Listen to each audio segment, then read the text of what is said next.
estado performativo, que, na verdade, aparece esse nome, ele é um pouco mais recente, né, nas artes do espetáculo, enfim, para dar conta cena muito específico que vai aparecendo em um determinado momento da história para frente.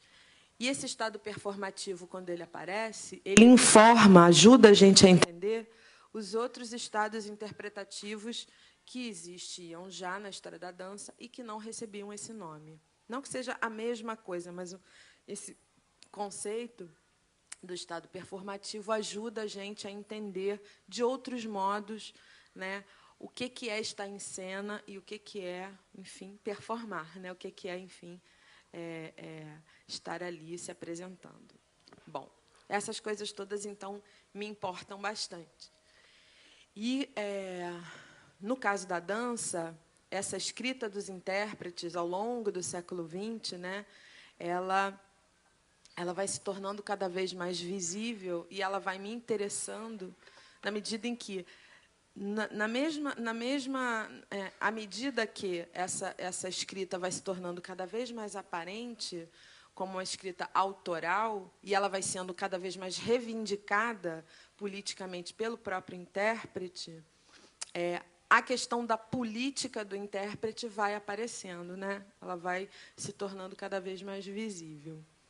Então, dentre todos os textos que eu já escrevi em diálogo e cutucando os meus amigos intérpretes lá nas suas casas, imaginariamente, em 2007 eu tive a oportunidade de fazer uma palestra na Bienal Internacional de Dança do Ceará, que tinha por tema poéticas e políticas, e eu, naquela ocasião, então, me desafiei a escrever e dedicar um texto a Denise e a Marcela, que são duas grandes companheiras de muitos anos, de militância, inclusive, na dança, a Marcela Levi e a Denise Stutz, em torno, e poder dialogar com a obra delas em torno dessa questão da poética e da política, ou das poéticas e das políticas. Naquele momento, eu estava muito desafiada, estudando um pensador chamado Jacques Rancière, estava preparando meu projeto de entrada no doutorado. Eu entrei logo a seguir, naquele mesmo ano. Eu estava, alguns meses depois de proferir essa palestra, me candidatando ao doutorado em artes cênicas na Unirio, né, no qual fui aprovada, recebida lá no programa. Bom dia. E eu estava muito assim mexida, né, com um texto específico do Rancière, que é a Partilha do Sensível, em que ele oferece para nós uma perspectiva muito interessante para pensar a arte contemporânea, eu diria, né? Embora ele não use esse termo lá dentro, ele está preocupado, ele usa outra terminologia, mas a perspectiva que ele apresenta na Partilha do Sensível me ajudou muito no caminho de tecer o meu projeto, então, de doutorado, né, que eu estou agora tentando finalizar. Estou na escrita da tese, momento muito difícil. Estou aqui conversando. Quando a gente está em tese, é muito doido, né, porque a gente está aqui e tem um grande texto em algum lugar se constituindo. Está muito duro, na verdade, porque eu gosto muito de conversar, adoro. Quem me conhece sabe. Adoro falar, adoro conversar, adoro ouvir. Gosto mais de ouvir do que falar, muitas vezes. Mas, nesse momento, é uma dureza, assim, porque tem um texto, né, acontecendo o tempo todo. Enfim. Então, vou tentar aqui, né, um pouquinho. Aí vou retroceder nesse sentido, porque, só para falar um pouco do que o Rancière interessa, eu acho que é uma leitura, quem não tem, uma leitura muito interessante, muito embora eu acho que há problemas bastante graves com a tradução do francês para o português, que às vezes torna algumas passagens do Rancière ininteligíveis em alguns lugares. Então, quem puder ler né, as duas edições, a francesa e em português, lado a lado, só para, sim, assim, desconfiar um pouco de algumas passagens que se tornam, às vezes, ininteligíveis ali, ou muito difíceis, muito árduas, mais árduas do que são, na verdade. E por que o Rancière me interessou naquele momento? Porque ele faz um recorte na partilha do sensível muito interessante, indo na direção de entender não mais a arte, né, historicizada segundo alguns períodos ou segundo movimentos estéticos específicos, mas segundo regimes estéticos, né? Então, ele subdivide isso que ele chama de sensível e da experiência sensível, ele afirma lá no livro como sendo eminentemente política. A experiência sensível, base central na estética, ela dá forma ao sensível, o que é muito interessante, é uma perspectiva bastante peculiar dele, né? E pensando nessa direção, ele então vai fazer uma subdivisão assim, vai dividir o bolo de uma outra maneira, né? Vai falar de regimes estéticos. E o que mais me interessou é justamente quando ele subdivide e fala de um regime poético e de um regime estético, né? E quando eu observo, que é uma coisa que faz parte da minha problematização lá na minha tese de doutorado, eu observo o movimento que acontece na cidade do Rio de Janeiro, na década de 90, movimento de dança contemporânea, do qual eu fui partícipe ativa. Eu estava começando na dança, tive essa felicidade de estar começando profissionalmente, né? Eu quero dizer, na dança, no momento em que aquilo, né, aquele grande movimento estava acontecendo na cidade do Rio de Janeiro, muitas companhias de dança acontecendo, trabalhando fortemente na cidade ao mesmo tempo, né, e configurando várias linguagens diferentes em dança contemporânea, conformando uma diversidade muito grande de possibilidades para esse vocábulo chamado dança contemporânea. Nesse momento, eu conheci a Denise, ela foi minha professora de balé na escola da Angel Viana, onde eu estudei, na escola de dança contemporânea da Angel. E a Denise dançava com a Lia Rodrigues, companhia de danças, e a gente foi ficando amiga, enfim. Foi muito legal, mas depois a gente fala sobre isso. Deixa eu falar um pouco mais do Rancière. Aí, o que acontece, muito curiosamente, é que, em 1999, há uma apresentação que eu acho histórica, no sentido da minha percepção de dança e da minha percepção dos regimes poético e estético, segundo o Rancière vai falar lá no livro, depois eu vou falar mais um pouquinho sobre isso, que é a apresentação do Jérôme Bel, do Non Donné par l'Auteur, em 1999, no Panorama de Dança no Rio de Janeiro.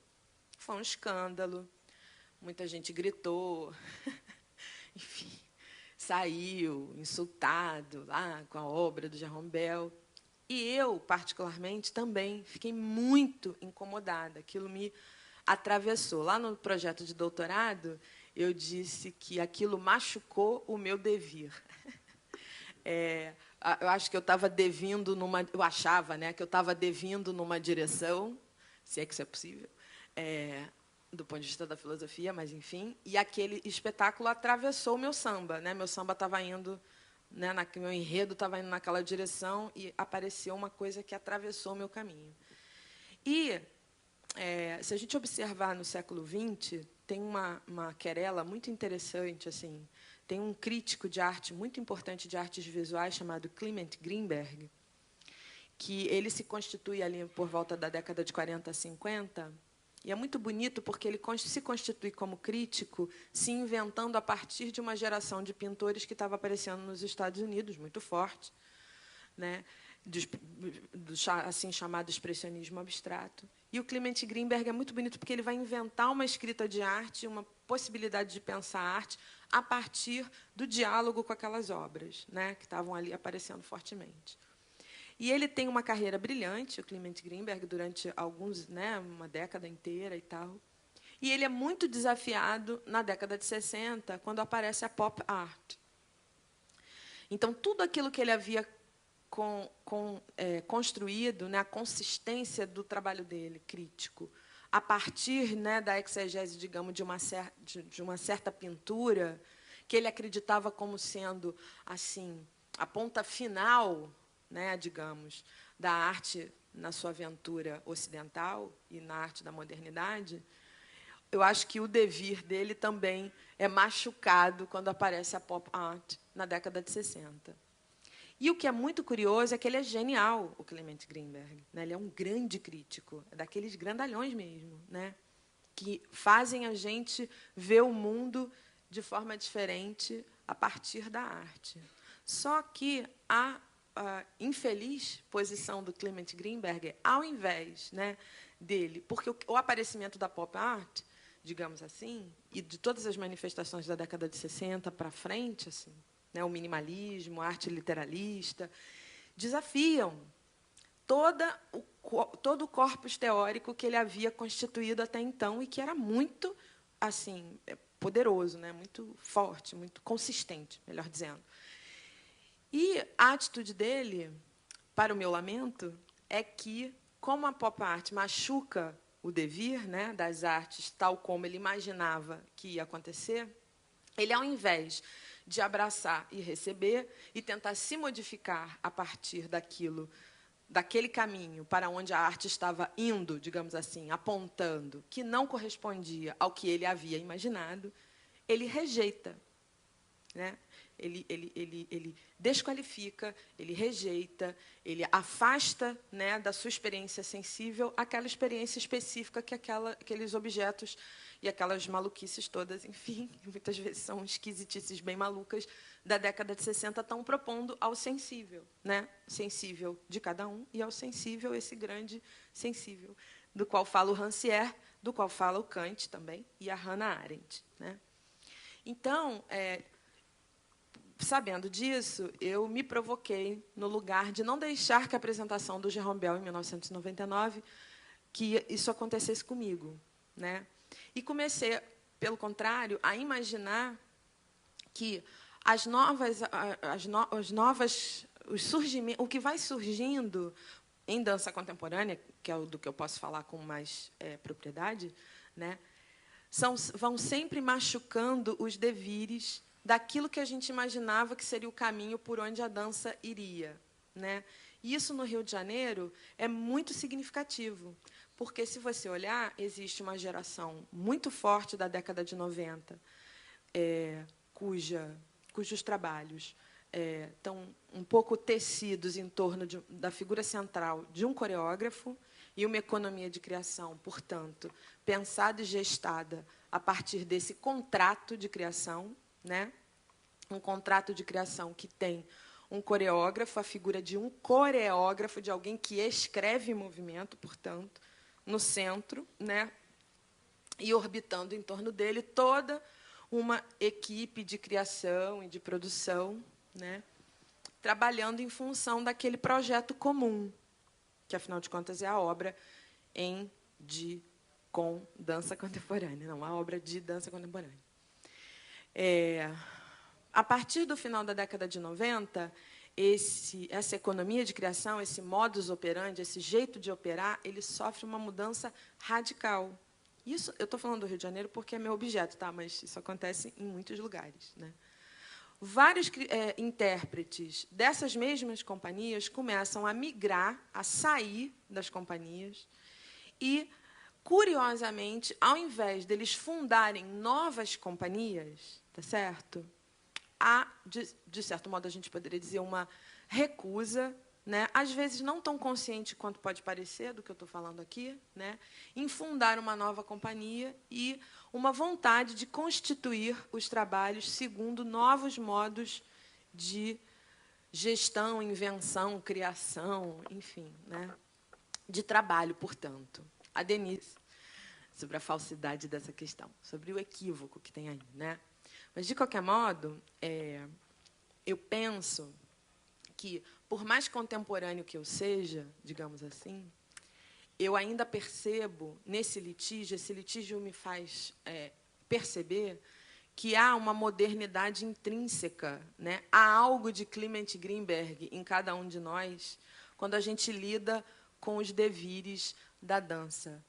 Porque não necessariamente a dança devém, do verbo devir, a dança não necessariamente devém para a direção que a gente imagina que ela deveria, e aí eu brinco com deveria, não é? A partir do que a gente vai construindo do nosso sensível no diálogo com aquelas obras. Estou me fazendo entender? Mesmo? Não gosto de falar sozinha, hein? É porque estou em tese, né? Então tem vários capítulos aqui que aparecem na minha cabeça. Enfim, um pedaço do capítulo 2, com um pedaço do capítulo 1. Enfim, mas, na verdade, não é nada complexo, é muito simples.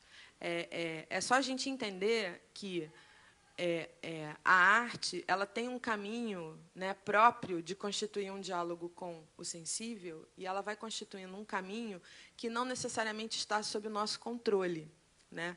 Muito embora a gente deseje muito que esteja. E o Rancière, quando ele fala do regime poético e do regime estético, ele dá uma ferramenta para a gente enfrentar esse problema.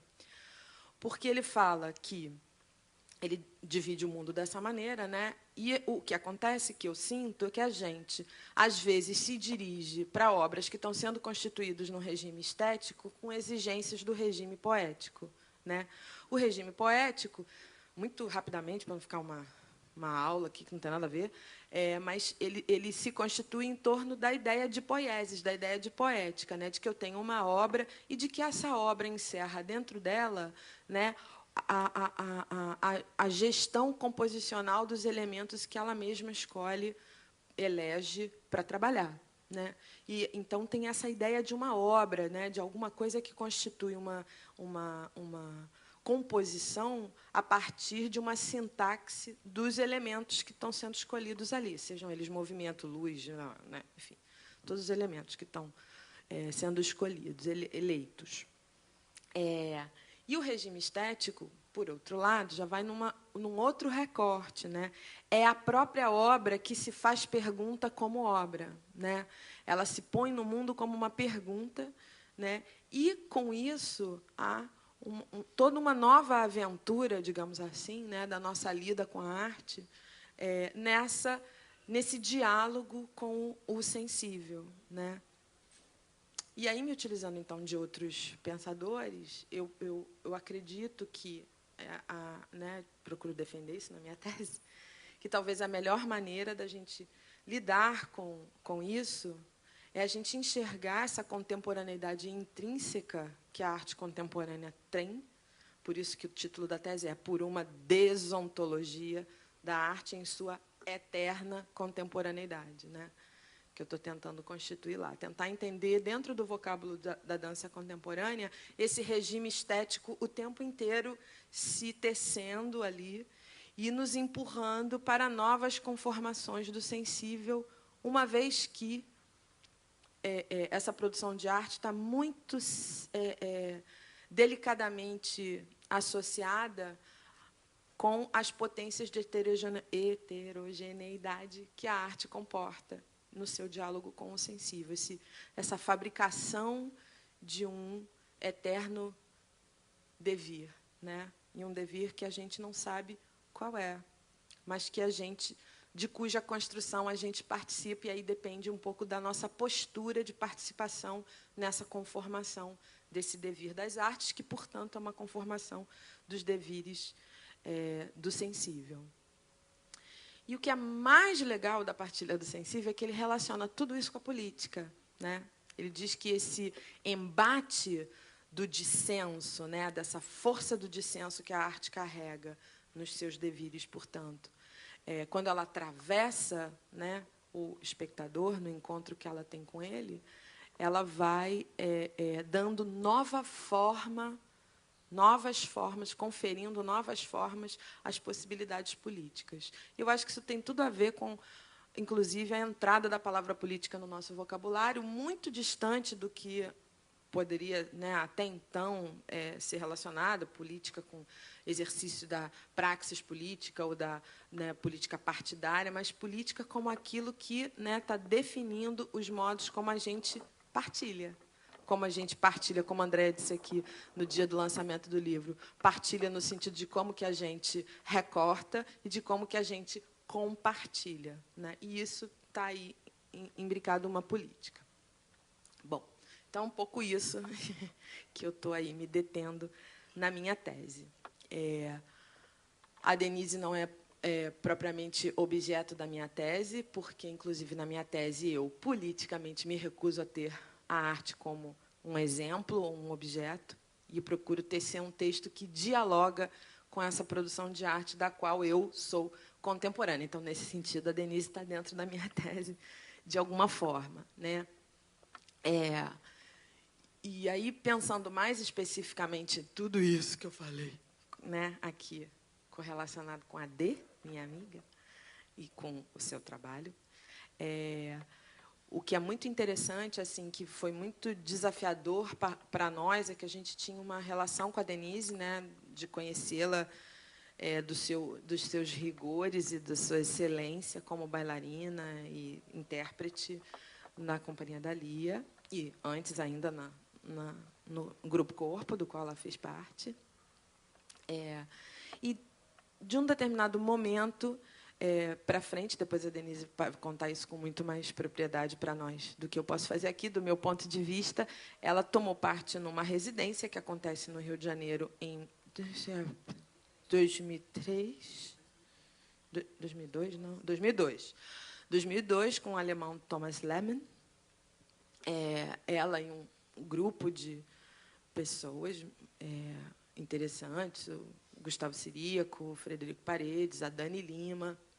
E o que ocorre é que eu acho que essa residência ela potencializa o que eu gosto de chamar de mutação subjetiva, né? Que já estava ali latente e, de repente, eclode, né? Ela aparece. E que provoca uma modificação muito grande nas trajetórias dessas pessoas cujos nomes eu aqui citei. Saem, né, dessa investida um pouco, não sei se é exatamente da residência, mas enfim, dessa mutação que ali ocorreu, vários trabalhos muito interessantes e um grande número de solos, fazendo aparecer essa figura do intérprete criador.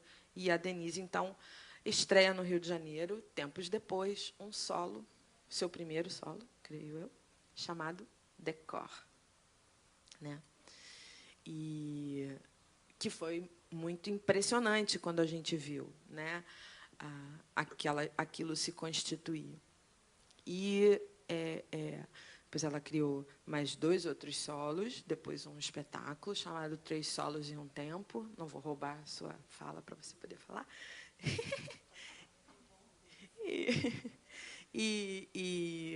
Bom, e depois estabelece uma parceria com o Felipe Ribeiro, da qual resultam 2 espetáculos, um deles apresentado aqui nessa Bienal, chamado Justo uma Imagem, sobre o qual a gente depois vai conversar também bastante. E o que é interessante é que há 2 opções que eu acho muito fortes no trabalho da Denise da primeira fase. Não, estou brincando. Dos 3 primeiros solos, né, que é uma opção muito dura pela solidão, né, por uma solidão muito radical, uma opção muito dura, muito rigorosa, né, de se pôr num lugar quase de uma dureza consigo mesma, né, porque havia ali alguma coisa muito importante para ser construída como discurso. Um discurso que é feito de corpo, que é feito de todos os modos que o corpo se constitui. O corpo também é fala, também é imagem, também é gesto, também é espaço, né? Também é recorte, também é o lugar onde você coloca o seu espectador, né? Então, voltando lá, em 2007, quando eu fui tecer a minha palestra lá na Bienal, sobre o tema Poéticas e Políticas, eu botei um subtítulo que era A Carne da Escrita. né? Então, eu senti, porque eu percebia, no trabalho da Denise, desses 3 primeiros solos, e do espetáculo, 3 solos e um tempo, um compromisso muito grande da constituição de uma escrita de dança que seria feita como carne, né? Eu chamei isso de, gostei de chamar isso de carne da escrita. Nos trabalhos, é que existia um rigor muito grande, autoimposto, né? Porque os trabalhos eram muito simples, assim, do ponto de vista, né, da organização, não da organização, desculpa, da linguagem de movimento que ali se estabelece, tudo, ações muito simples. Mas o que me inquietava é que tanto ela quanto a Marcela levavam muito tempo para compor aquilo, né? Então, se a gente compara com os espetáculos que a gente se acostumou a ver na década de 90, né, em que havia ali um compromisso com uma pesquisa de movimento, com uma tessitura de movimento, né, a partir desses movimentos que iam sendo inventados pelos coreógrafos no diálogo com seus intérpretes, texturas e composições muito sofisticadas e muito elaboradas do ponto de vista da composição. E a gente compara isso com o que aparece na cena da Denise, é de uma simplicidade desconcertante. E esse desconcerto é legal, já informa do trabalho, né? E aí eu comecei a me provocar, né? Como é que pode uma coisa levar tanto tempo para ser composta e, ao mesmo tempo, ter uma economia de meios tão grande, aparentemente ser tão fácil fazer aquela dança, tá? Falando assim em linguagem bem grosseira. Ah, isso eu também faço, sabe? Essas coisas que a gente ouve, isso eu também faço. Ah, imagina, sentar e ficar falando, isso eu também faço, né? Levantar a perna é que é difícil, né? Dar tantas piruetas é que é complicado. Aquelas coisas que a gente às vezes ouve, né? Aí fui tentando entender, né, um pouco, pensar sobre isso, né? E pensei que todo o trabalho de composição, talvez, da Denise e da Marcela, me corrija se eu estiver errada, enfim, bobagem, leva esse tempo todo também porque há um investimento muito grande em retirar, em secar, em não fazer, né? E eu acho isso muito interessante, muito bonito, porque há, sobretudo, um início, né, de caminho de composição que começa na desconstrução de tudo aquilo que poderia me agradar, me satisfazer, né? E há uma recusa nesse caminho. Então, leva tanto tempo porque o que aparece em cena é o que sobra, é o que insistiu, é o que ficou, é o que sobrou de tudo isso, né? Porque eu acho que havia lá, de uma outra maneira, né, como há em Justo uma Imagem, um compromisso muito grande com o que é estar em cena, o que é acrescentar mais movimento, mais espetáculos, mais informação num mundo já lotado de informação, lotado de movimento, lotado de coreografia, lotado de trabalho, né? Então, o que é isso?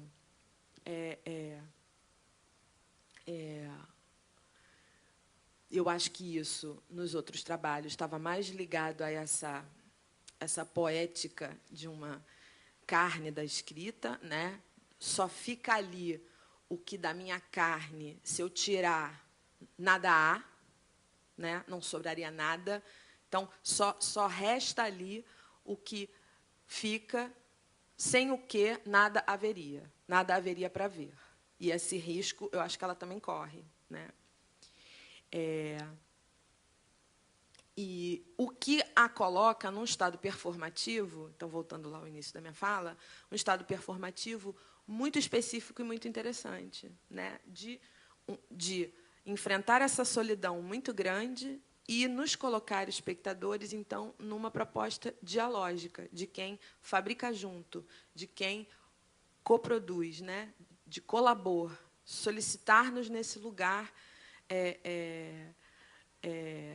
singularizando-nos, portanto, né, como processos de singularização. Assim, não somos uma massa todos assistindo a um grande espetáculo, mas somos cada um de nós nas nossas solidões, né? Cada um na sua solidão, sendo convocado a dialogar de muito perto e muito delicadamente com aquela matéria tão dolorosa. Porque o que é interessante, quando a gente olha a Denise nesses trabalhos, né, iniciais, é uma poética da dor, tem muita dor ali, né? Mas uma dor muito, ao mesmo tempo, muito doce e partilhada com a gente de um lugar, porque foi muito trabalhada, né? Porque foi ostensivamente trabalhada até chegar ali.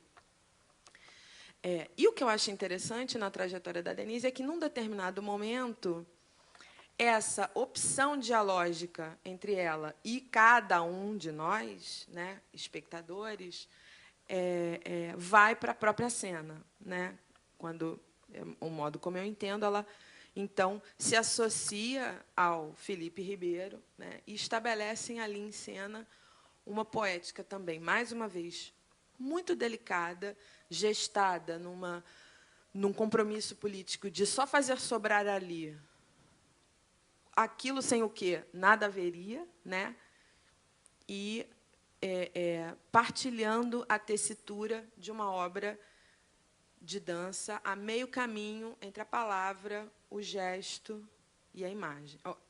Entre a palavra, o movimento e a imagem, né? O que é aí, no meio desses três, né? A palavra, o movimento e a imagem, pensados no compromisso de só trabalhar a partir do que, de fato, se faz necessário permanecer, sem o que nada haveria, que eles vão tecendo um trabalho muito delicado, que também exige muita delicadeza de nós. E aí, para encerrar, e para jogar uma pergunta para você, Denise, quando eu vou encerrar do mesmo jeito que eu encerrei, infelizmente você não assistiu minha fala em 2007, porque você estava ensaiando, eu fiz de presente para você.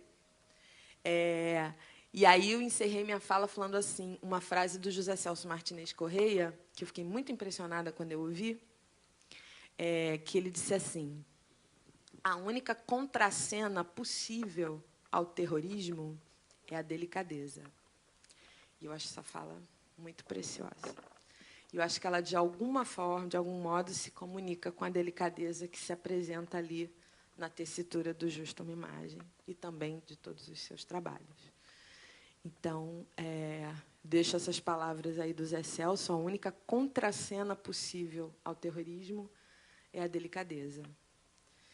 E em tempos, né, que a gente tem visto, né, aí, não sei se vocês têm assistido, a gente está fazendo 10 anos do 11 de setembro, tem um monte de especiais acontecendo, sendo exibidos na televisão, e é impressionante como os discursos fascistas, eles voltam à boca das pessoas sem a gente se dar a menor conta, né?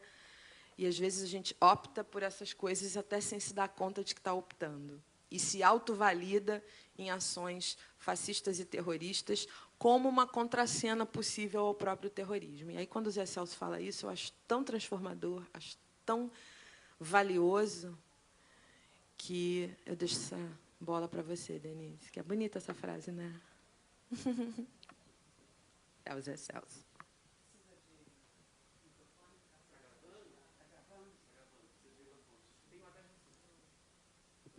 Tá ligado? Tá ligado. Eu acho, assim, para mim... Bom dia, né? Eu acho, para mim, sempre tão interessante ouvir as pessoas falando do trabalho da gente, né? Porque faz a gente pensar que, na realidade, faz a gente pensar sobre ele. Porque quando você está... Pelo menos quando eu estou fazendo, eu não penso sobre... Eu não penso sobre... Não fico pensando sobre ele vai vindo, né? Ele vai se construindo, e é muito interessante, de repente, o que você construiu ser visto, ser falado de um outro olhar. Eu acho que... é difícil falar... Vou falar dos dois trabalhos, né? Falar, talvez, começando a falar do meu percurso, que a Tereza falou. Eu vim da dança, né? Vim dançando até o ano 2000, muito engajada em companhias, com coreógrafos. E eu tive, no ano 2000, aqui em Santos, é interessante falar isso, porque aqui em Santos, eu estava aqui em Santos com a Lia, fazendo uma turnê, um projeto que chamava Saravá Mário de Andrade. Isso foi em 99, 2000. E a gente estava aqui em Santos e eu conheci uma companhia de rua que chamava Companhia Mistérios e Novidades. Era uma companhia de rua, todo mundo muito enlouquecido. E eu olhei, eu fiquei completamente deslumbrada, vindo dessa relação da dança, de ensaio, de tudo muito certo. E eu fiquei apaixonada com a coisa da rua, com a maneira que eles lidavam com a vida. De repente, eu falei, nossa, tem uma outra vida no mundo, né? E eu resolvi parar de dançar. Parar de dançar e procurar outros meios de dança, outros meios com o meu corpo. Então, eu comecei a fazer outros treinamentos. Fiz perna de pau, circo, fiz treinamento do Barba, fui para o Lume, fui experimentar meu corpo no treinamento do Grotowski, fui fazer várias outras, Decru. Foram 2, 3 anos de liberdade total, onde eu não tinha compromisso com nada, assim, com nenhum rigor, assim, de que eu tinha que me afirmar em qualquer lugar. Foi muito legal, e isso, para mim, foi uma grande... Acho que talvez tenha sido a minha maior escola. E em 2002, a Lia me liga e me chama para fazer essa oficina do Thomas. E era uma oficina de criadores. Eu falei, mas eu não sou criadora, eu sou uma intérprete, eu gosto de estar em cena. E ela falou, não, vai lá e faz, que vai ser bacana para você. E eu fui, fiz. E foi minha volta para a dança. E o Thomas, que foi a primeira pessoa, ele nem lembra, que há uns anos atrás encontrei com ele, ele falou para mim, você devia se trancar numa sala e trabalhar sozinha. Foi a primeira pessoa que deu esse start, que eu comecei a entrar numa sala e ficar... No começo foi super difícil, a ficar 4, 5 horas sozinha, sem saber o que fazer. Ficava lá deitada, aí saía correndo, fazia alguns treinamentos. E aí comecei a criar, e dentro desse workshop, dessa residência do Thomas, no final teve uma coisa que eles chamavam de dialogue, que vinha, eles questionavam o seu trabalho. Eles começavam a perguntar o porquê você dança. Foi a chegada da dança conceitual, assim, fortemente pensada no Rio de Janeiro. Posso explicar só um pouquinho o que é isso? Porque o Spring Dance, que é um festival de muitos anos que acontece na Holanda, ele começou a se constituir nos anos pares, como Spring Dance Dialogue and Preview, né? A partir quando o Simon Dove, que ficou na gestão do Spring Dance durante muito tempo, quando ele assumiu o Spring Dance, ele então instituiu que haveria o Spring Dance grandão, esse enorme festival com 1000 apresentações, como ele já vinha acontecendo há muitos anos, e nos anos pares, então, haveria esse Dialogue and Preview. E da realização de alguns diálogos, né, em que eles convidavam criadores para uma residência e colocavam esses criadores juntos e propunham para eles uma dieta de perguntas muito fortes, terríveis, enfim. O que constitui seu trabalho? Está falando isso por causa de quê? Por causa dessa música? Para que isso? Para que aquilo? Vários praquês, né? Vários praquês. O Thomas Lehmann fez parte de um desses diálogos, o Jerome Bell também, vários criadores dessa geração, e a Larry Bott também. E, quando o Thomas chega, né, no Rio de Janeiro, então, em 2002, ele leva um pouco essa dieta para o trabalho da residência, só para informar. E aí eram 3 professores, né? Foi o Ian Hitsema, que era um dos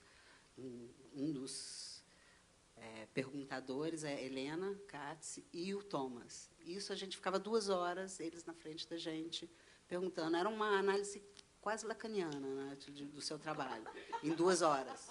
Então, assim, em 2 horas você... E toda a sua resposta era destruída.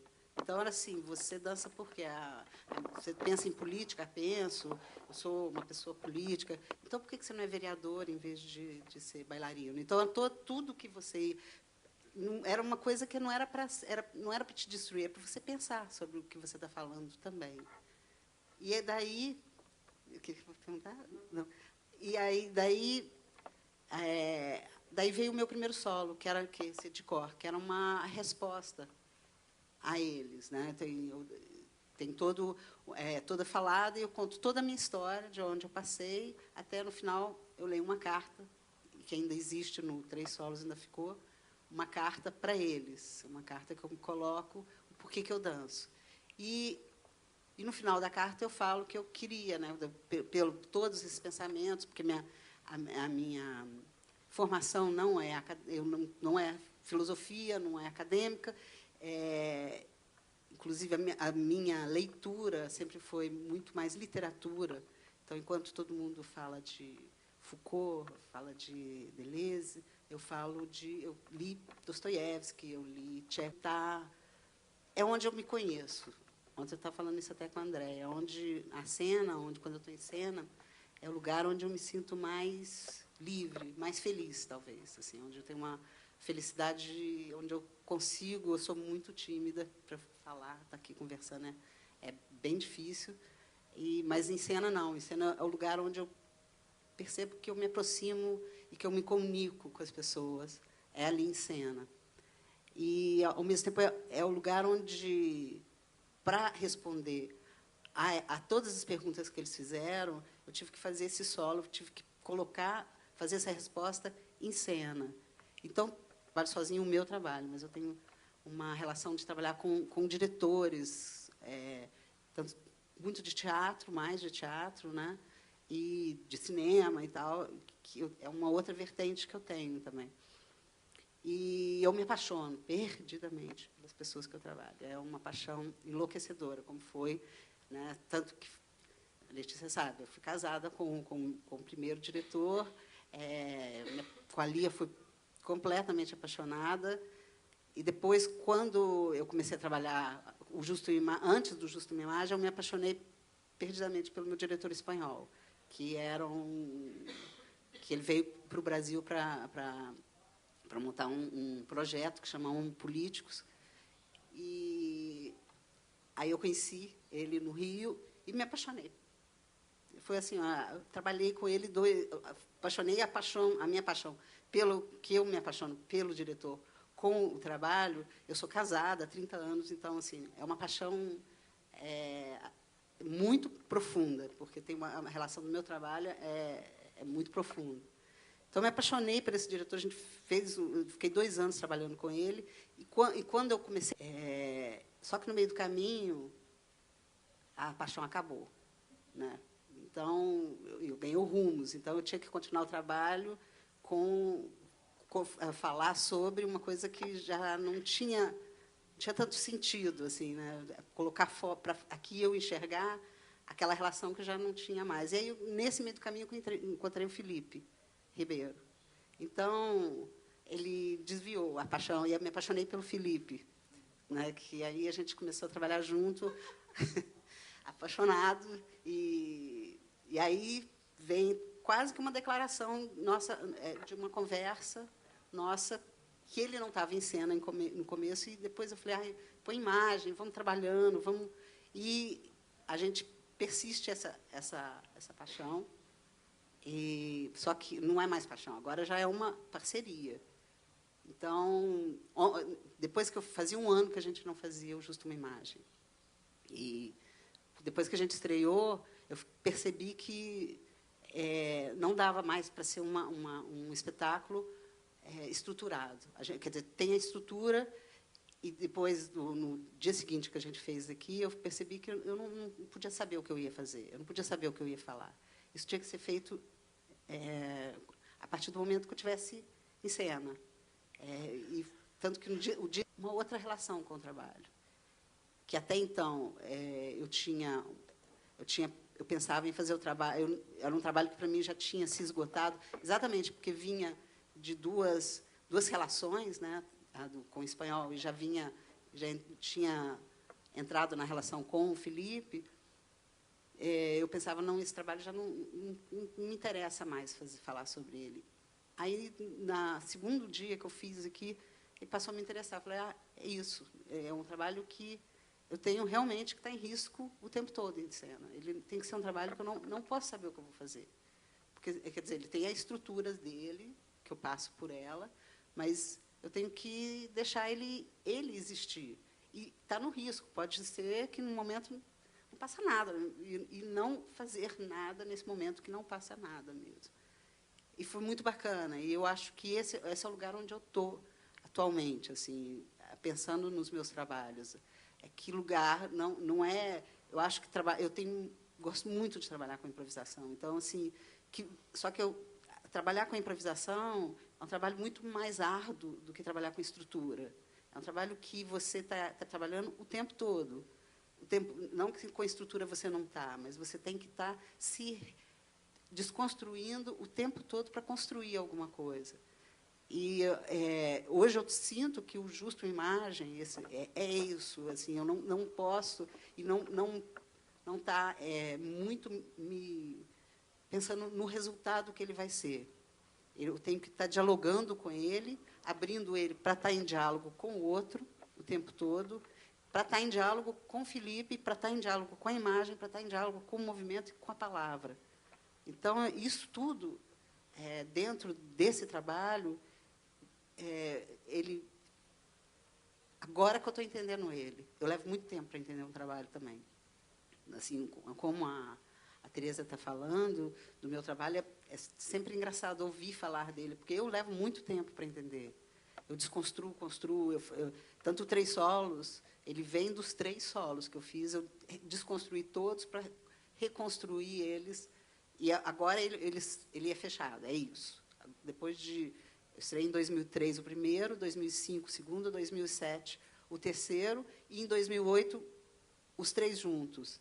E aí, agora, quer dizer, ele foi de 2003 a 2008, para eu entender o trabalho, para eu poder me olhar dentro do trabalho. Então, eu acho que o Justo Imagem também passa por isso, como o infantil que a gente fez agora também, no ano passado. Eu desconstruí ele inteiro e reconstruí ele, e estreamos há um mês atrás. Foi um ano e meio.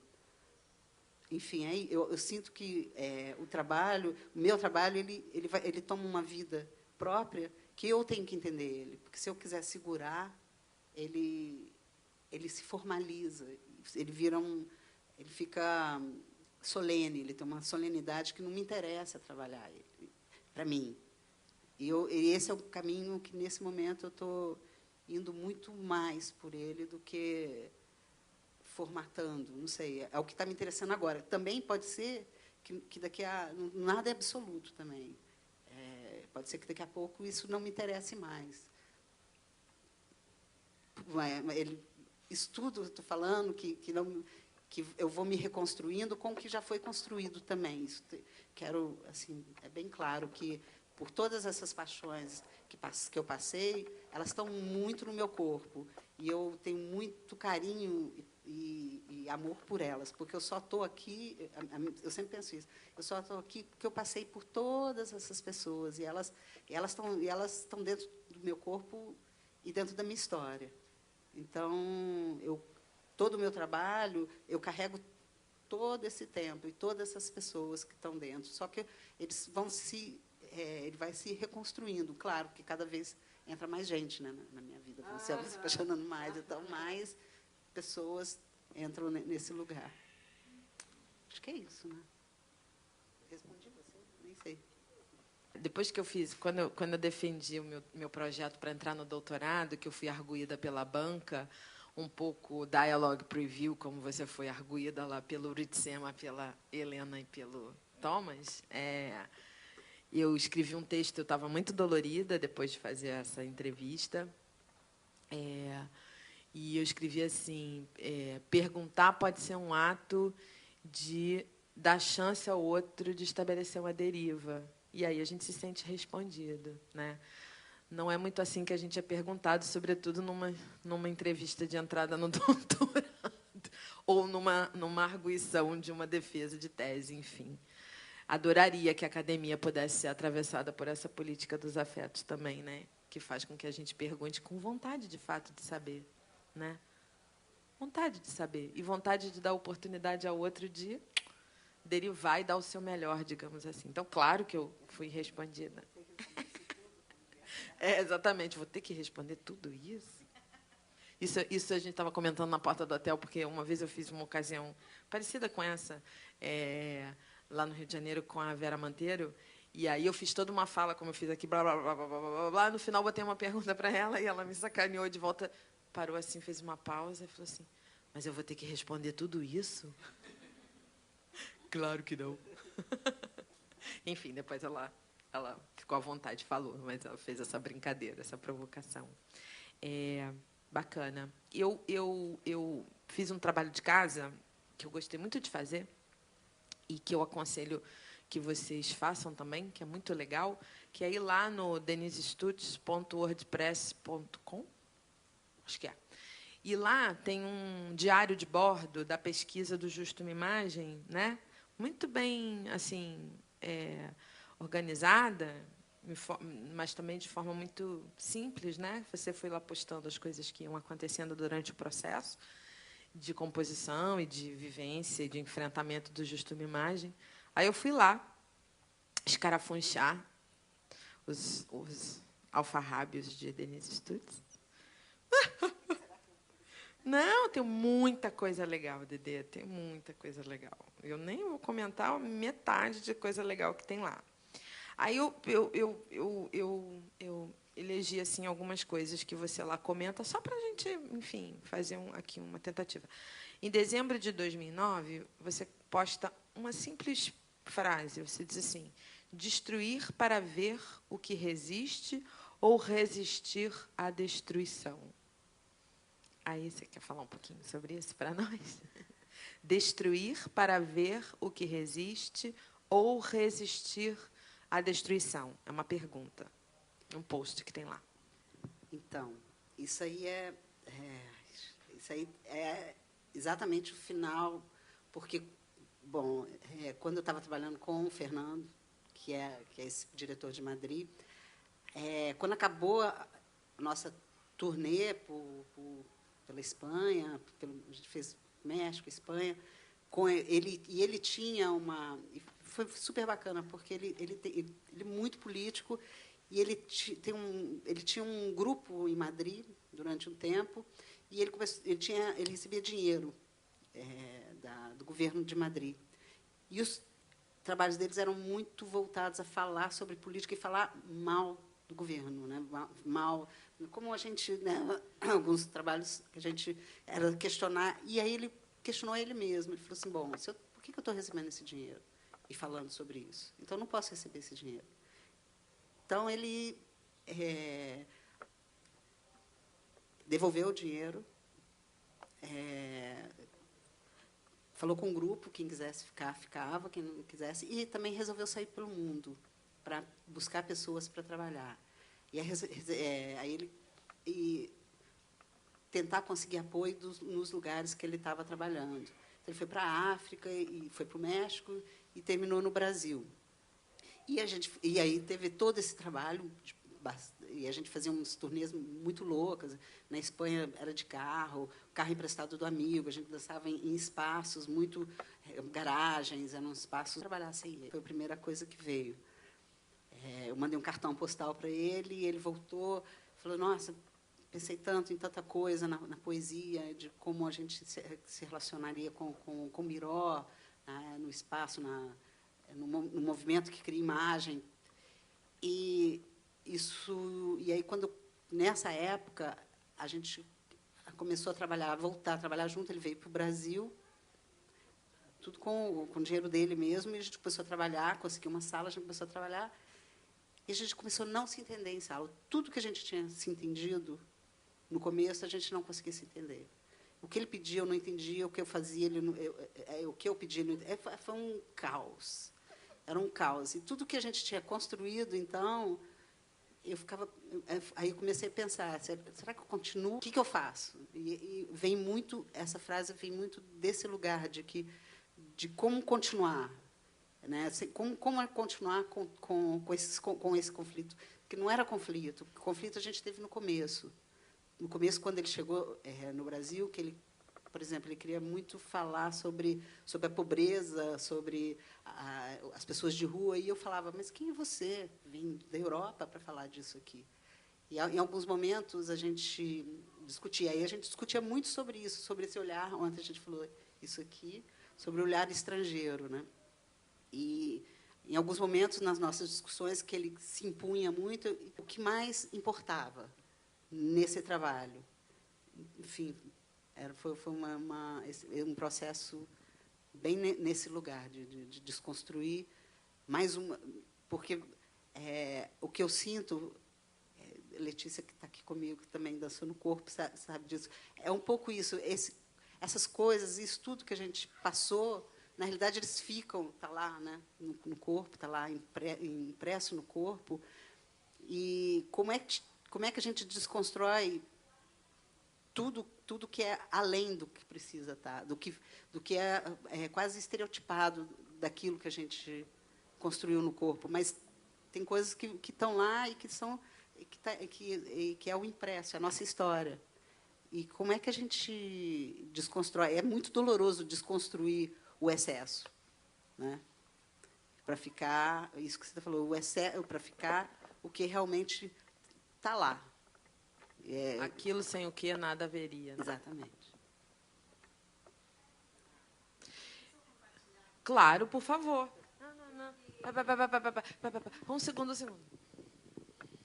Eu trabalhei no corpo durante 11 anos. Bailarina e fazia aula, aquela coisa toda. Até encontrei o Luiz Abreu, ele falou assim, eu lembro de você chegando em Belo Horizonte com 24 anos, assim, bailarina. Né? Então, são essas impressões do corpo. E que, quando eu saí em 96, eu percebi que eu não podia parar de dançar. Porque, assim como a Denise falou, assim, é quase que uma salvação mesmo do meu ser. Mas eu não queria mais dançar aquilo tudo. Né? Não queria mais, não era mais aquilo. Então, a gente fez uma construção, eu e o Rodrigo Quick, né, meu marido e tudo, a gente construiu, mas com muita angústia.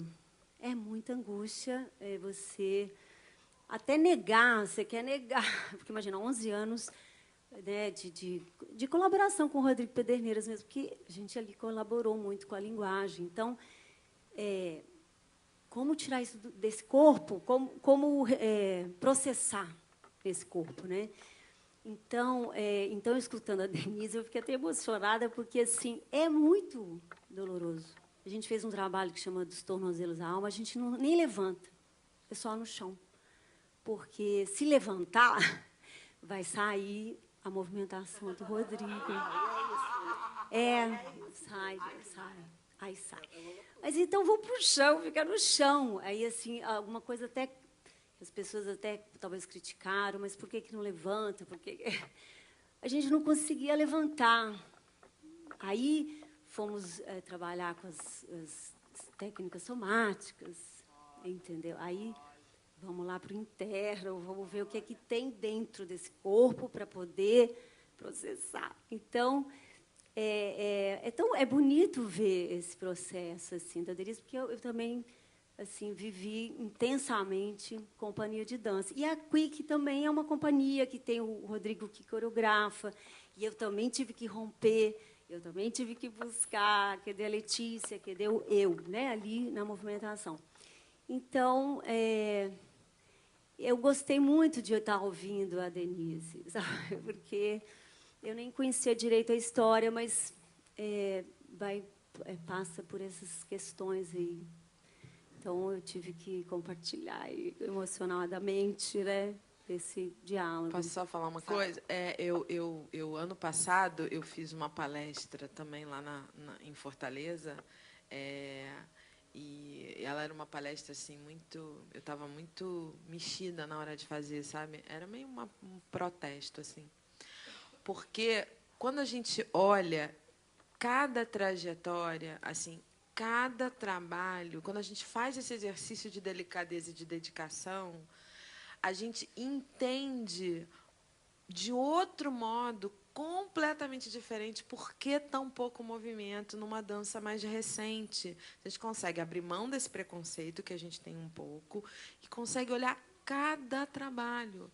Porque, assim, só quem trabalha com o corpo sabe o quão ele é programado, assim, sabe com mais, né, de forma mais detida, né, o quanto que as respostas, o quanto que desconstruir essa programação dá trabalho e dói, né? Dói muito. Então, quando você diz eu fiquei o tempo todo no chão, porque se eu levantar, vai mesmo.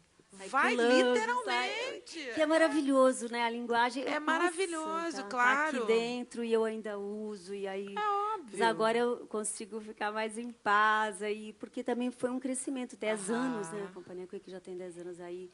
Aí entra para esse campo do improviso também, dos riscos, resolver correr risco, enfim.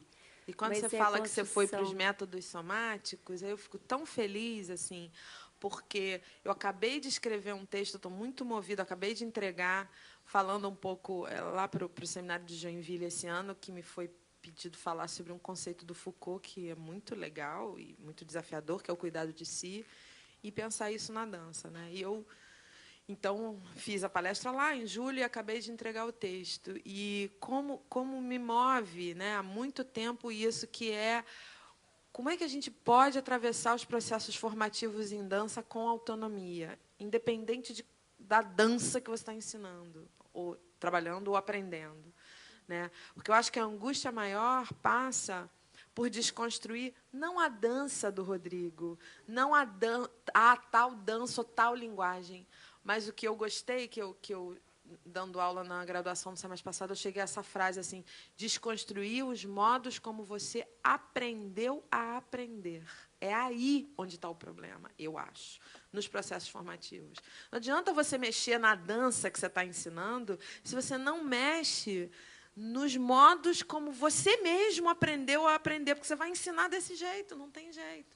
Então, acho que a angústia está aí, porque é numa sutileza, num lugar tão sutil de construção corporal, que eu fico feliz, assim, acho que o caminho é, sei lá, algum método somático para te ajudar, né, a dialogar, criar um aspecto dialógico com a sua própria existência corporal, ou, como eu tratei lá no texto, da improvisação. Isso. Aí eu acho que entra na coisa da simplicidade, porque as técnicas somáticas, você faz, às vezes, uma experiência de 2 horas, né, sei lá quanto tempo, às vezes muito dentro do campo da simplicidade. Na essência, né? Aí você vai pensar lá nos ossos, enfim, é uma coisa que passa por aí também, do essencial. Eu estava pensando aqui, porque eu acho que a história de bailarino, a solidão, que você fala da solidão, eu acho que o bailarino é o ser mais solitário que tem, eu acho, né? E aí, por essas dores todas, que ele tem que se relacionar sozinho com o corpo dele, né? Então, ele tem que se desconstruir o tempo todo, solitariamente. Estou falando assim, quando você toma, quando você percebe que é isso, e que você vai querendo reconstruir outra coisa, é muito solitário, porque você não tem ninguém que... Se você fica eternamente, né, dentro de um padrão, ali tudo bem, você se fecha e pronto. Mas quando você começa a se reconstruir e tentar a sua identidade, a buscar essa identidade, você está completamente sozinho. E eu lembro muito, essa coisa foi muito engraçada, dessa reconstrução, porque quando eu cheguei no Rio, eu fui conversando com a Angel, eu falei, não, Angel, estou querendo fazer umas aulas diferentes. Ela falou, não tem volta, hein? Você está abrindo um caminho que você não vai conseguir voltar. Então, você vai, mas você vai sabendo que... E é realmente isso, a partir do momento que você abre, que você passa, e é cada passagem que você fala assim, não, passei para cá, não tem volta. E isso, pensando no Justo uma Imagem, que na hora que eu percebi que ele tem que ser aberto e que tem que ser no risco, e que o risco é isso, tem momento que as pessoas não se conectam e você tem que estar ali, sabe, para sustentar esse risco. Mas não tem volta. Não tem volta, não vou voltar à estrutura, a ensaiar, a falar certinho, a saber o que eu vou falar. Não tem volta. E é muito bacana que não tenha volta, mas é muito doloroso. A cada lugar que você vai abrindo, cada portal que você vai passando, assim, né, você não tem volta e é doloroso. Não poder, ao mesmo tempo, não falar. Pelo menos para mim, assim, é não pensar, é negar, porque a negação é também um lugar não, isso não, nunca mais, porque não tem negação, porque aquilo ali está em você para sempre, né? Para sempre, não tem. É como eu gosto, por exemplo, no Três Solos, quando eu faço da nudez, né? A parte da nudez, de tênis jeans que tem Isadora, porque eles estão aqui, eles estão presentes o tempo todo. Ter Martha Graham, ter Alvin Ailey, eles continuam presentes, eles estão. Se eu não fiz aquilo, mas eles estão presentes no que eu danço, e sempre vão estar. A Pavlova, a Gisele, Silvia, tudo faz parte da minha história, faz parte de mim, sabe? Então, claro que eu fui andando, mas eles continuam ali. Enfim, eu acho um pouco isso, assim. Só completar uma coisa nisso, porque você está falando de solidão, né? E a gente até pensou, quando a gente programou o trabalho, de trazer os dois, né? De trazer o Três Solos e um Tempo, de trazer o Justo Imagem, porque são dois momentos exatamente muito distintos na tua trajetória e ia ser muito bacana poder mostrar isso. Infelizmente, a gente não conseguiu, mas eu fico te ouvindo falar desse lugar da solidão, né? E acho que todo mundo se identifica, um pouco como a Letícia fala, nessa construção que você teve que mergulhar para construir esse lugar da solidão. Né? Porque eu acho que, invariavelmente, cada um de nós tem que passar por isso criativamente ou existencialmente. Em algum momento da vida não tem jeito, ou então a gente enlouquece. Né? Mas o que eu acho mais bacana no Justo Imagem, e é por isso que eu não queria deixar de pontuar, é que toda essa trajetória, esse mergulho solitário no teu processo, te deu a possibilidade de, muito delicada e complexamente, voltar a evidenciar em cena uma relação. Né? E o que eu acho de mais potente no trabalho é porque você não está mostrando ali o trabalho que você faz com o Felipe. Você está mostrando ali a relação que você tem com o Felipe. E isso é de uma generosidade e de uma delicadeza, porque se a gente já não suporta a hora tá de frente para a solidão do outro, a gente suporta muito menos do que a gente percebe estar diante de uma relação sincera com o outro, se fazendo, se constituindo, se instaurando, se deixando acontecer. Então, eu acho que tem uma coisa na constituição do espetáculo que é uma relação acontecendo. Então, nos dias que vocês estão mais distantes ou mais afastados, aquilo aparece na cena, mas o carinho está ali. Como no momento em que você dá um abraço sem esperar nele, como o momento que um sorri amorosamente para o outro. E é tão difícil, esse trabalho, a primeira vez que eu vi foi no Rumos, no encerramento do Rumos, que a gente ficou uma semana inteira vendo o processo de trabalho. Esse trabalho veio assim como um abraço tão amoroso no final de tudo, porque era a possibilidade simplesmente de um ser humano olhar para o outro. Não era olhar para o trabalho do outro, é um ser humano olhar para o outro. Então, às vezes, o que torna ele de difícil acesso, do meu ponto de vista, é a dificuldade que a gente tem na vida e naquele momento de estar diante ou para a possibilidade de constituição de uma relação ou para a impossibilidade dela, que é o nosso processo de vida o tempo inteiro. Então, assim, se eu estou num momento difícil com as minhas relações, é muito difícil olhar para aquilo que vocês estão fazendo ali. Por outro lado, se eu estou um pouco mais aberta para isso, estou vendo duas pessoas se relacionando. E aí eu acho que você consegue fazer uma curva de novo na tua trajetória e que torna essa trajetória tão corajosamente linda, é que você não tem medo de arriscar aquele território que você finalmente alcançou como segurança. Depois de tudo que você sofreu, que você conseguiu chegar num lugar com o Três Solos e um Tempo, você arriscou tudo de novo com o Justo e uma Imagem. E eu acho isso assim de uma coragem, de uma integridade, que poucas pessoas eu já vi efetivarem concretamente, porque a gente está falando do humano, né? A gente está tendo a coragem de dizer, olha, o humano e o artístico e o político e tudo isso está ali, numa coisa só, num ser humano só com a sua solidão e, principalmente, na dificuldade de estar diante do outro. Eu acho interessante, porque tem um post também no blog, no seu blog, que fala assim, sobre o gesto, 2 pontos. A segurança e a independência do gesto não repetem mais a uma afirmação do eu. Abre parênteses, a uma, entre aspas, pretensão, fecha parênteses, mas somente a um grafismo de existir. Isso é do Barthes, né, se eu não me engano, e que está lá postado, enfim, por você, né? Eu acho que no cômputo de coisas desse trabalho. E eu destaquei esse post porque eu acho muito preciso, né? Sobre o gesto, 2 pontos. A segurança e a independência do gesto não remetem mais a uma afirmação do eu, a uma pretensão, mas somente a um grafismo do existir. E se o Barthes está certo, se remete somente a um grafismo do existir, e se você está nesse compromisso, né, de não se constituir como obra, mas como percurso, que eu acho que é totalmente diferente quando a gente está trabalhando, a gente se constitui como obra, e quando a gente se constitui como percurso. E como percurso são grafismos de existir, né? Então, faz sentido, como a Andréa está ressaltando, que no teu caminho o Justo Uma Imagem apareça, né?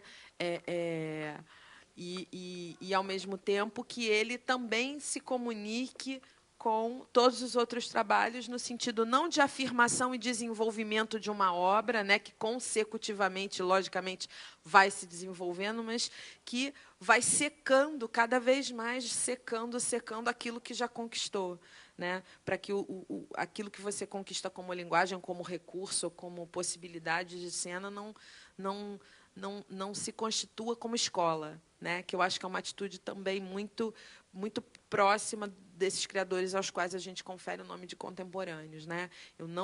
Eu vou trabalhar eticamente no mundo para não me constituir como escola, a começar por mim mesmo, né? Eu acho que isso está presente na tua trajetória de alguma forma.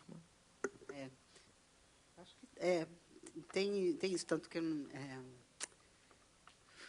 eu tenho, talvez pela minha própria percurso, pensando aqui de bailarina, eu tenho muito mais prazer em estar aprendendo do que estar ensinando.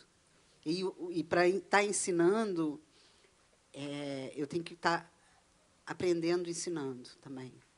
Né? Quando eu dou uma oficina, alguma coisa assim, a gente geralmente tem essa... Por isso, porque é tanta coisa, é tanto lugar que não sei, não tenho, parece que eu tenho pouco a dizer e muito a aprender. As meninas que já fizeram, você fez a minha oficina, né? Tem uma relação que eu penso muito e que eu gostaria muito de que, quando eu entro numa sala ou qualquer lugar, ou quando eu estou fazendo algum trabalho, mesmo quando eu estou fazendo algum trabalho com alguns bailarinos ou com atores, né, que eu trabalho muito, é de não ter hierarquia. Para mim, assim, é o lugar que eu mais tenho desejo de não... a primeira coisa que eu falo, gente, se chega atrasado, não me fala. Vive, seja responsável pelas suas próprias ações. Né? Se quiser vir na aula, vem. Se não quiser, não vem. Se quiser entrar, entra. A gente já está trabalhando. Eu vou propor coisas. Se vocês também quiserem propor, vão propondo também. Esse lugar onde alguém está em cima, para mim, sempre me incomoda, me oprime muito. Então, também não gosto muito de ser esta pessoa que esteja. Eu gosto mais do diálogo, de existir no diálogo, de poder aprender, de realmente aprender, de ter essa relação com onde eu vou. Ontem, por exemplo, estava uma discussão sobre ir nos lugares e levar coisas. Não sei quem estava aqui ontem, na conversa de ontem. Letícia estava, né? Que a menina falou do Porto. Porque, para mim, assim, tem uma relação do olhar de que você vai não para levar coisas, né? Quando a Andréia me chama para dar alguma oficina, eu não estou levando, eu estou compartilhando o que eu sei e podendo receber também, né? Quando você vai nesse lugar. Por isso que eu acho que não existe. É claro que você tem métodos e escolas e tal, mas eu construir alguma escola ou construir algum saber, eu acho que é muito pouco que eu sei. Eu sei mais compartilhar do que ensinar, né? Eu acho que isso, eu poderia, como eu estou muito tomada pelo texto que eu acabei de mandar para publicação, né? Eu acho que quando você faz isso como professora, é a mesma atitude que você faz no palco, né? Você autonomiza quem está se relacionando com você, né? Você ninguém autonomiza o outro, né? O outro a autonomia é sempre uma conquista, mas de qualquer forma você cria as condições para que quem se sinta chamado por essa palavra autonomia, que então se autonomize, né? Na relação. Acho que você faz isso com o espectador, acho que você faz isso no caso, como você está relatando com o seu aluno. Porque o que eu digo é o seguinte, quando você estava falando sobre a solidão, e eu escrevi isso também no texto, eu acho que tem 2 tipos de solidão no bailarino, né? Eu vou usar 2 termos do Kant que o Foucault usa lá, né? Existe a solidão que é capturada pela heteronomia, que é esse termo lá do Kant, e existe a solidão que pode ser uma proposição de autonomia, né? Então, acho que a solidão do bailarino, por causa dos modos, né, de como ele aprende a aprender, ela muitas vezes é levada para uma heteronomia. O que é isso? É estar capturado pelo olho do outro, né? Estar capturado pelo... Eu estou sozinho, mas eu estou conferindo ao outro o lugar da lei, o lugar da correção, o lugar de quem vai me punir, o lugar de quem vai me corrigir, o lugar de quem vai me julgar, portanto, né? E na autonomia, diferente disso, e por isso que ela é uma conquista, né? Eu estou sozinho, mas eu me relaciono com outro de outro lugar, completamente diferente, né? Eu me coloco diante do outro num outro lugar e, consequentemente, coloco o outro também num outro lugar. Que lugar é esse, né? Um lugar dialógico de fato, né? Então eu continuo sozinho porque a solidão é constituinte. Não tem jeito, nascemos e morremos e vamos morrer sozinhos. Não tem jeito. Ninguém vai morrer no nosso lugar. Ninguém vai nascer no nosso lugar. Não tem jeito. Mas eu posso me relacionar com isso de uma forma, né, heterônoma, ou seja, pouco autônoma, portanto, né, conferindo ao outro esse lugar de quem olha, né, e eu como objeto capturado do olhar do outro, ou eu posso estabelecer uma relação que autonomiza tanto a mim quanto ao outro, né, estabelecendo uma relação com o olhar que eu acho que se liga com outro post, desculpa se eu insisto, do seu blog, porque o seu blog é muito legal, tem coisas muito legais, que é uma frase do José Gil, que você põe assim, num determinado momento. Ver é ser visto, olhar é ser olhado, a reflexidade especular da visão prolonga no mundo a reversibilidade sensível do corpo, né? Que, ao ver-se e tocado, é, ao mesmo tempo, visto e tocado, como se o olhar que abre a nossa pele ao olhar dos outros a transportasse, assim, para as coisas e as recobrisse com uma pele, espelho que nos refletisse. Né? Que é sair de toda uma ética especular, né, e ir para uma ética tátil, né, que é uma coisa um pouco que o Nietzsche nos convoca, né, uma filosofia, no lugar de uma filosofia da reflexão, uma filosofia da representação, uma filosofia especular, uma filosofia tátil, né, ir na direção de um outro sentido, que eu acho que está aqui na frase do José Gil, que é o sentido da pele. Eu acho que ver sendo visto, ver é ser visto, como ele diz assim, olhar é ser olhado, é se colocar na solidão, como a Andréia apontou, de um outro lugar. É muito legal, vendo você lendo e vendo você falando sobre É a os minha meus invenção, posts. né? Não, é porque eu acho tão poético tudo. Né? Tem uma poesia, quer dizer, o primeiro post foi ele falando sobre o Japão, que foi muito bacana. Eu fui para o Japão e ler o livro no Japão foi muito forte.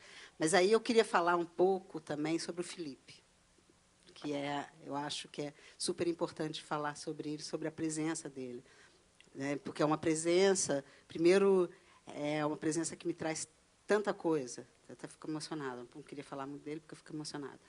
Eu choro. Ele me traz tanta coisa. Primeiro, pela própria diálogo de geração.